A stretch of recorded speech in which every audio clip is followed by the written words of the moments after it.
पिछले वीडियो में हम लोग पढ़े कैपिटल एक्सपेंडिचर और कैपिटल इनकम में क्या डिफरेंसेस हैं और डिफरेंसेस करने के क्या आधार हैं और इनमें क्या भेद है, क्या डिफरेंसेस हैं और उससे रिलेटेड आपको प्रैक्टिकल प्रॉब्लम बताते हैं। आज का वीडियो जो होगा हम पढ़ाएंगे कैपिटल रिसिप्ट क्या होता है, कैपिटल पेमेंट क्या होता है और उसके बाद क्या नाम से कैपिटल प्रॉफिट, रेवेन्यू प्रॉफिट और कैपिटल लॉस, रेवेन्यू लॉस, इससे रिलेटेड एग्जाम्पल्स देंगे। जो हमको पैसा प्राप्त होता है या हम अपने किसी राइट्स को त्याग करते हैं तो उस राइट्स के छोड़ने के बदले जो पैसा मिलता है वह कैपिटल रिसीप्ट कहलाता है या पूंजीगत प्राप्तियां कहलाती हैं। संपत्ति के विक्रय के अलावा सेल ऑफ एसेट के अलावा भी आपका जैसे शेयर इशू करने से हमको कोई पैसा मिलता है, डिवेंचर इशू करने से कोई पैसा मिलता है, लॉन्ग टर्म लोन से कोई पैसा मिलता है, यह भी आपका कैपिटल रिसिप्ट कहलाता है। रेवेन्यू रिसिप्ट क्या है? रेवेन्यू रिसिप्ट का मीन्स क्या है? जो हम बिजनेस ट्रांजैक्शन करते हैं, व्यावसायिक लेन देन करते हैं, उस बिजनेस ट्रांजैक्शन के फलस्वरूप जो अमाउंट हमें रिसीव होता है उसे हम क्या नाम से रेवेन्यू रिसिप्ट कहते हैं।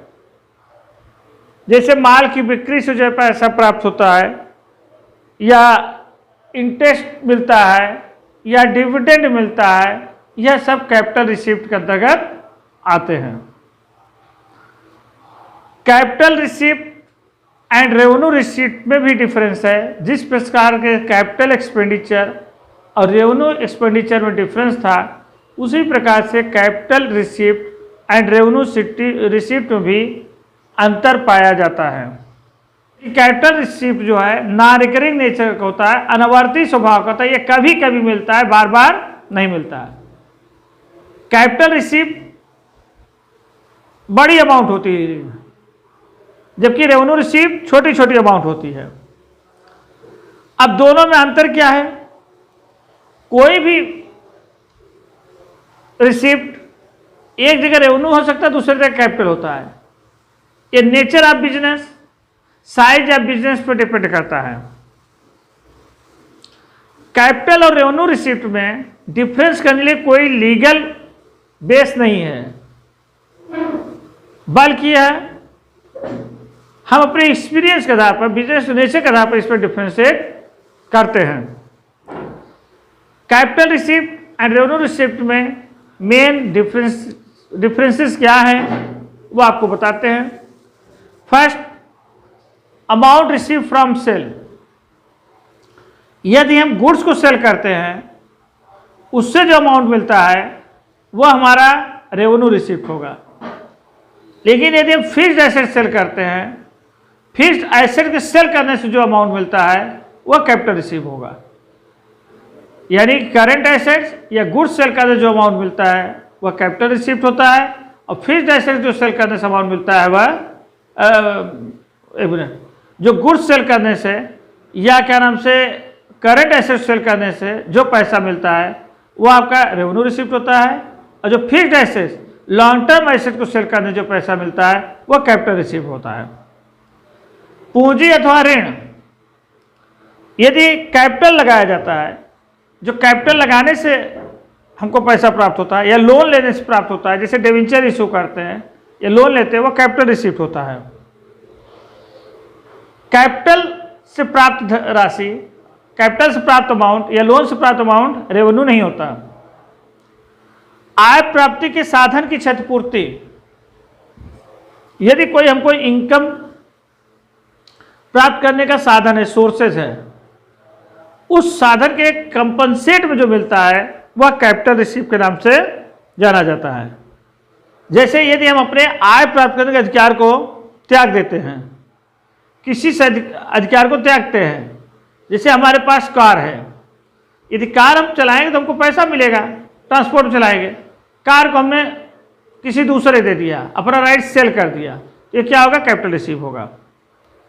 मिलने वाली आय के बदले मिली हुई क्षतिपूर्ति। यदि कोई इनकम मिलना चाहिए और वह नहीं मिलता, उसको हम सेक्रीफाइस करते हैं तो रेवेन्यू रिसीव्ड होगा। जैसे हमारा माल आग से जल गया, गुड्स जो है loss by fire, insurance company से इसका कंपनसेट मिलता है तो ये हमारा रेवेन्यू रिसीव्ड होगा। लेकिन loss by fire fixed assets, यदि कोई संपत्ति हमारी जल जाती है, एसेट जल जाती है, इसको इंश्योरेंस कंपनी कंपनसेट करती है तो ये कैपिटल रिसीव्ड होगा। संपत्ति क्रय का उद्देश्य हमने आपको बताया था, anythings goods or assets depended on purchase of object. यदि किसी संपत्ति को परचेज करने का हमारा ऑब्जेक्ट उसको बिजनेस यूज करना है, बिजनेस यूज करना है तो और ऐसी एसेट को हम सेल करते हैं, इससे जो अमाउंट मिलता है वह कैपिटल रिसीव्ड होता है। लेकिन ऐसी गुड्स, ऐसी थिंग्स जिसको हमको सेल करने का ऑब्जेक्ट प्रॉफिट अर्न करना हुआ, वह रेवेन्यू रिसीव्ड होगा। जिसे माल सेल करते हैं, क्यों सेल करते हैं, गुड्स सेल करते हैं, क्यों सेल करते हैं, उससे हमको प्रॉफिट मिलेगा तो ये आपका रेवेन्यू रिसीव्ड होगा। ये कुछ डिफरेंसेस थे आपका capital received and revenue received में। अब कैपिटल प्रॉफिट क्या होता है, रेवेन्यू प्रॉफिट क्या होता है। सबसे पहले हमको यह समझना चाहिए प्रॉफिट क्या होता है। प्रॉफिट मीन्स होता है इनकम मोर देन एक्सपेंसेस। जब हमारा इनकम अधिक हो, एक्सपेंसेस कम हो तो यह प्रॉफिट होता है। इसके अपोजिट लॉस। लॉस क्या होता है, जब हमारा एक्सपेंस अधिक हो जाए और इनकम कम हो, यानी एक्सपेंस मोर देन इनकम, तो लॉस होगा। अब कैपिटल प्रॉफिट और रेवेन्यू प्रॉफिट क्या होता है, जब हमको capital expenditure, capital income more than capital expenditure, या हम कहें capital receipt more than capital payment, तो ये क्या होगा, हमारा कैपिटल प्रॉफिट होगा, पूंजीगत लाभ होगा। जो हम संपत्तियां बेचते हैं उनकी अमाउंट अधिक है कंपैरिजन जो फिक्स्ड एसेट्स हम खरीदे थे, तो ये क्या होगा, हमारा कैपिटल प्रॉफिट होगा। जैसे हमने 50,000 रुपये में फर्नीचर खरीदा था और उसको 60,000 रुपये में बेचा, तो ये क्या होगा, कैपिटल प्रॉफिट होगा। या पुरानी बिल्डिंग, हमने बिल्डिंग खरीदा था 10 लाख में और उसको बेचे 12 लाख रुपए में, तो ये क्या होगा, कैपिटल प्रॉफिट होगा।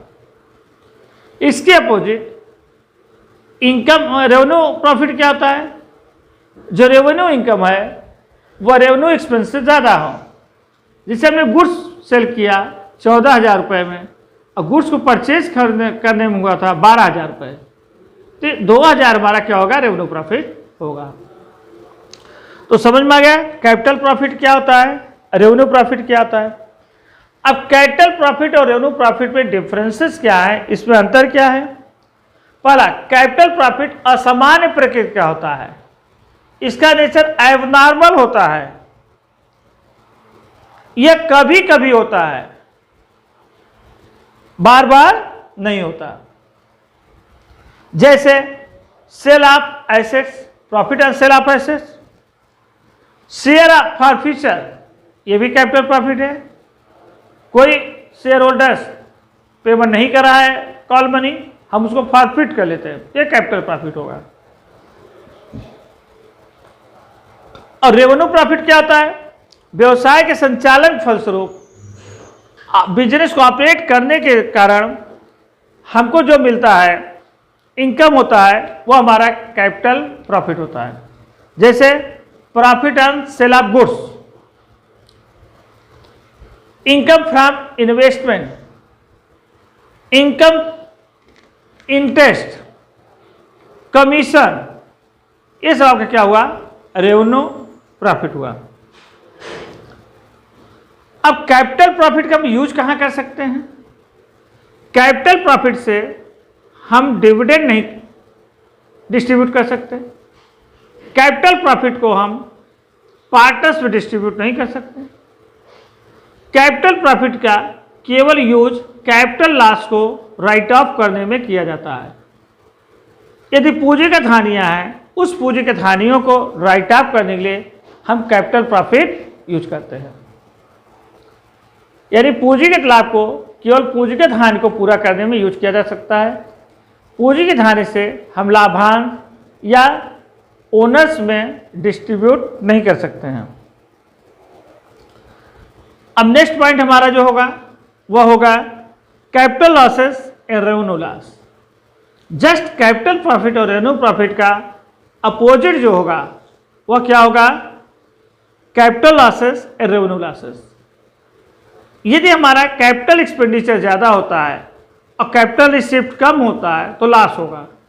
जैसे सपोज करिए हमने बिल्डिंग खरीदा 4 लाख का और उसको सेल करते हैं 3.5 लाख में, ये क्या होगा? हमारा कैपिटल लॉस होगा।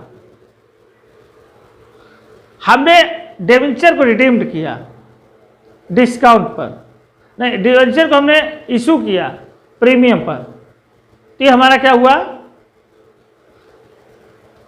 प्रॉफिट हुआ। लेकिन डिबेंचर को हम रिडीम करते हैं प्रीमियम पर, तो ये हमारा लॉस हुआ। इसी प्रकार से रेवेन्यू लॉस क्या होता है? रेवेन्यू लॉस जब हमारा capital revenue expenses capital income revenue income से ज़्यादा हो। जैसे हमने माल सेल किया और 40,000 रुपये का और परचेज किए थे 50,000 रुपये, ये क्या होगा? रेवेन्यू लॉस होगा। तो अब हमने आपको capital profit, capital loss, revenue profit, revenue loss, capital receipt, revenue receipt, इन तीनों चीज़ों के बारे में बता दिया। अब हम कुछ आपको एग्जाम्पल लेंगे और उस एग्जाम्पल के माध्यम से इसको आपको समझाएंगे कौन कौन सा आपका कैपिटल लॉस है, कौन सा कैपिटल प्रॉफिट है, कौन सा कैपिटल रिसिप्ट है, कौन सा रेवेन्यू रिसिप्ट है, कौन सा कैपिटल एक्सपेंडिचर है, कौन सा रेवेन्यू एक्सपेंडिचर है। तो हम क्वेश्चन लेंगे, डिफरेंस क्लासिफिकेशन इसके माध्यम से किया जाएगा। हमने क्या क्या चीज़ इस लेसन में आपको बताया? पहला कैपिटल और रेवेन्यू, क्या कैपिटल है और क्या रेवेन्यू है। दूसरा बताया कैपिटल एक्सपेंडिचर और रेवेन्यू एक्सपेंडिचर। तीसरा बताया capital receipt, revenue receipt. Next बताया आपका capital profit, revenue profit. Next बताया कैपिटल लॉस, रेवेन्यू लॉस। हम कुछ पॉइंट लेंगे, उसको इन्हीं में क्लासिफिकेशन करना है किस ग्रुप में आता है। For example machine sale 50,000, amount receive from machine sale 50,000। अब क्या हुआ कोई बताएगा? मशीन को सेल करने से हमको 50,000 रुपये प्राप्त हुआ। मशीन हमारी फिक्स्ड एसेट्स है, यह कैपिटल रिसीप्ट हुआ। अभी इसको प्रॉफिट नहीं कर सकते। कोई चीज़ सेल करते पैसा मिलता तो प्रॉफिट नहीं कहा जा सकता। क्यों? हो सकता है इसको एक्सपेंस हमारा ज़्यादा हो जाए। तो हमने मशीन जो 50,000 रुपये खरीदा ये हमारा कैपिटल रिसीप्ट है। से नेक्स्ट सरकार से 10,000 रुपये का अनुदान प्राप्त हुआ, grant receive from government. Grant आपका किस प्रकार का होता है? रिकरिंग नेचर का होता है।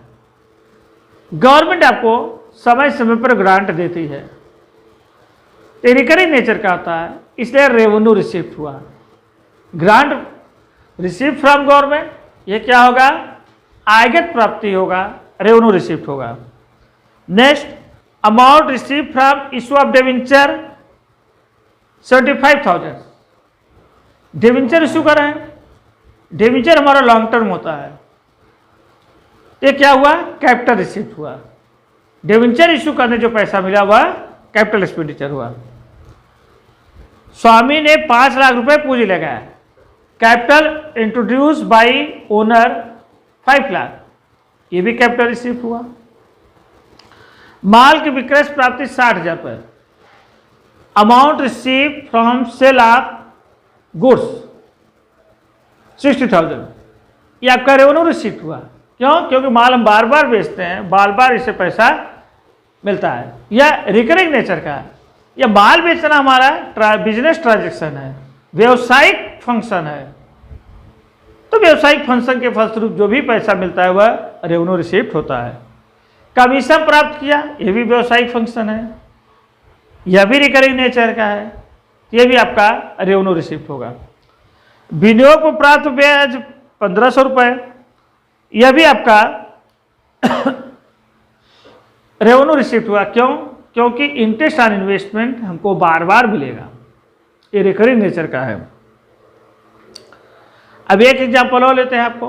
Purchase investment 1,50,000 in June 2000 and sale 2013, investment sale in 2013 2 lakh. ये क्या हुआ? जो हमारा 1,50,000 रुपये 2000 हमने खरीदा था, ये हमारा कैपिटल एक्सपेंडिचर हुआ। जो हमने 2 लाख में इन्वेस्टमेंट को सेल किया, ये हमारा कैपिटल रिसिप्ट हुआ। अब दोनों का डिफरेंस हमारा 50,000 क्या होगा? ये कैपिटल प्रॉफिट होगा। हमने 2 लाख में इन्वेस्टमेंट सेल किया, खरीदा कितना था? 1,50,000, यानी capital expenditure less than capital receipt या कैपिटल इनकम। इनकम हमारा 2 लाख रुपए हुआ, एक्सपेंसेस हमारा 1.5 लाख रुपये हुआ, तो ये 50,000 रुपये का क्या होगा? हमारा कैपिटल प्रॉफिट होगा। 50,000 की मशीन 60,000 रुपये बेचा। अब सेल प्राइस कितना है? 60,000। मशीन क्या? फिक्स्ड एसेट्स है। इसी कास्ट प्राइस क्या? 50,000। यहां पर भी हमारा रिसीट मोर देन एक्सपेंसेस है, इनकम मोर देन एक्सपेंसेस है, यानी कि जो 50,000 रुपये है तो हमारा कैपिटल एक्सपेंडिचर हुआ, 60,000 रुपये हुआ कैपिटल रिसिप्ट हुआ, और दोनों का डिफरेंस 2,000 होगा, वह कैपिटल प्रॉफिट होगा। एक मोटरसाइकिल का टायर ट्यूब बदलवाया,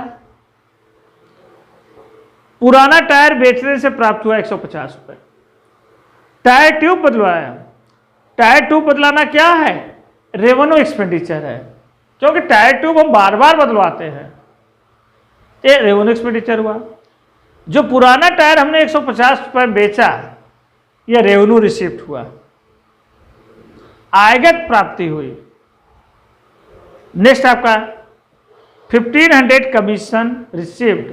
कमीशन जो कि रिकरिंग नेचर है, बार बार प्राप्त करते हैं, यह बिजनेस ट्रांजेक्शन संबंध है, तो बिजनेसमैन कमीशन पर काम करता है, यह हमारा रेवेन्यू रिसिप्ट हुआ।